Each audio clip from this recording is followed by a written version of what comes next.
ওগো পয়গম্বর, বেঈমানের দল আমার ছেলেটাকে ধরে নিয়ে গেছে, গুম করে ফেলেছে, কোথায় আছে তাও জানি না। দুইটা দরখাস্ত আপনার কাছে, একটা সপ্তাহ হয়ে গেল পেটে কোনো খাবার নাই, বড় কষ্টে আছি। 2 নম্বর সন্তানের বিরহ ব্যথা, অন্তরের ভিতরে কষ্ট নিয়ে বিশ্বনবী রাসূল করিম সাল্লাল্লাহু আলাইহি ওয়াসাল্লামের কাছে যখন গেলেন, নবীজি 3টা সবক তাদেরকে দিলেন। ইয়াত্তাকিল্লাহ ইয়াজআল লাহু মাখরাজা ওয়া ইয়ারযুকহু মিন হাইসু লা ইয়াহতাসিব। আল্লাহ পাক রব্বুল আলামিন বলেন, আল্লাহকে ভয় করার দ্বারা কেমন ফায়দা। আল্লাহ পাক রব্বুল আলামিন তোমাদের যত বিপদ মুসিবত টেনশন পেরেশানি আছে, সমস্ত টেনশন পেরেশানি থেকে উত্তরণের পথ আল্লাহ পাক রব্বুল আলামিন সহজ করে দেন।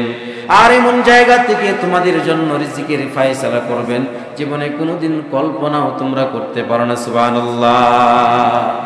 নবীজির সাহাবী হযরত আউফ ইবনে মালিক রাদিয়াল্লাহু তাআলা আনহু, নাম কি? হযরত আউফ ইবনে মালিক রাদিয়াল্লাহু তাআলা আনহু, আউফ ইবনে মালিক আল আশজাঈ রাদিয়াল্লাহু তাআলা আনহু ইসলাম ধর্ম গ্রহণ করলেন। পরিবারের সকলে ইসলাম ধর্ম গ্রহণ করলো। বেঈমানের দল এই জিনিসটাকে পছন্দ করলো না, যার কারণে তার সন্তানটাকে গুম করে ফেললো। এমন গুম রোগ আছে না নাই? গুম করে ফেললো। 1 সপ্তাহ হয়ে গেল, ঘরের ভিতরে সংসারের ভিতরে কোনো খাবার নাই। খাবারের কষ্ট, সন্তানের বিরহ ব্যথার কষ্ট সহ্য করতে না পেরে স্বামী স্ত্রী পরামর্শ করলেন, চলুন এইভাবে আমরা কষ্টে দুঃখে না কাতরিয়ে নবীজির দরবারে যাই, নবীজি আমাদেরকে একটা ফয়সালা করে দিলেন। এবার রাহমাতুল লিল আলামিনের দরবারে গেলেন। ওগো পয়গম্বর, বেঈমানের দল আমার ছেলেটাকে ধরে নিয়ে গেছে, গুম করে ফেলেছে, কোথায় আছে তাও জানি না। 2টা দরখাস্ত আপনার কাছে, একটা সপ্তাহ হয়ে গেল পেটে কোনো খাবার নাই, বড় কষ্টে আছি। 2 নম্বর সন্তানের বিরহ ব্যথা, অন্তরের ভিতরে কষ্ট নিয়ে বিশ্বনবী রাসূল করিম সাল্লাল্লাহু আলাইহি ওয়াসাল্লামের কাছে যখন গেলেন, নবীজি 3টা সবক তাদেরকে দিলেন। 1 নম্বর সবক ইত্তাকিল্লাহ, তোমরা আল্লাহকে ভয় করো। 2 নম্বর সবক ওয়া তাওয়াক্কাল আলাল্লাহ, তোমরা আল্লাহর উপরে ভরসা করো। আর 3 নম্বর সবক আকসিরু কাওলা লা হাওলা ওয়ালা কুওয়াতা ইল্লা বিল্লাহ। 1 নম্বর আল্লাহকে ভয় করো, 2 নম্বর আল্লাহর উপরে ভরসা করো, 3 নম্বরে বেশি বেশি তোমরা পড়ো লা হাওলা ওয়ালা কুওয়াতা ইল্লা বিল্লাহ। আমল শুরু হয়ে গেল। স্বামী স্ত্রী দুইজনে আমল করতেছে। 3 দিন হয়ে গেল। 3 দিনের মাথায় রাতের বেলায় দরজায় নকের আওয়াজ শোনা যায়। বলে, কে? বলে, আপনার সন্তান সালেম এসে গেছি। সুবহানাল্লাহ। বলে, বাবা কি অবস্থা তোমার, কি হয়েছিল বলো। হযরত সালেম রাদিয়াল্লাহু তাআলা আনহু বলেন, ও বাবা, বেঈমানের দল আমাকে একটা গুহার ভিতরে বন্দী করে রেখেছে। চতুর্দিকে সিকিউরিটি ফিট করে রেখে যাতে আমি কোথাও নাও যেতে পারি। আমার যারা দায়িত্বশীল ছিল, ওই রাতটা ছিল প্রচন্ড শীতের রজনী।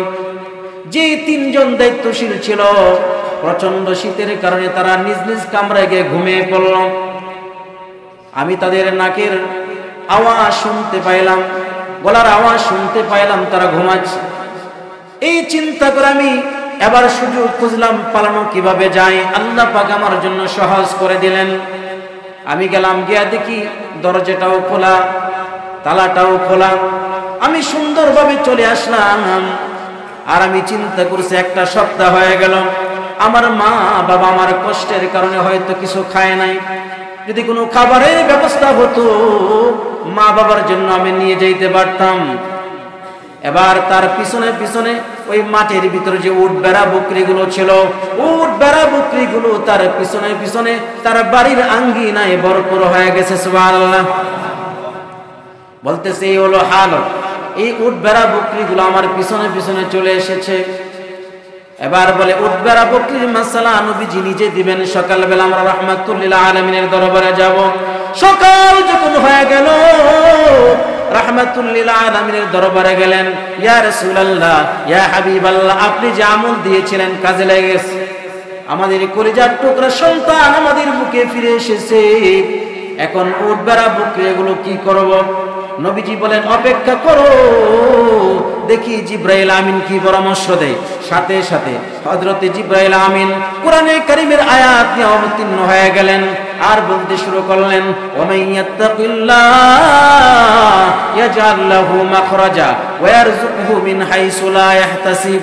যারা আল্লাহকে ভয় করে, আল্লাহ পাক রব্বুল আলামিন এভাবেই বিপদ মুসিবত থেকে উদ্ধারের রাস্তা আল্লাহ পাক সহজ করে দেন। আল্লাহ পাক রব্বুল আলামিন এমন জায়গা থেকে রিজিকের ব্যবস্থা করেন জীবনে কল্পনাও করতে পারেন। আল্লাহু আকবার।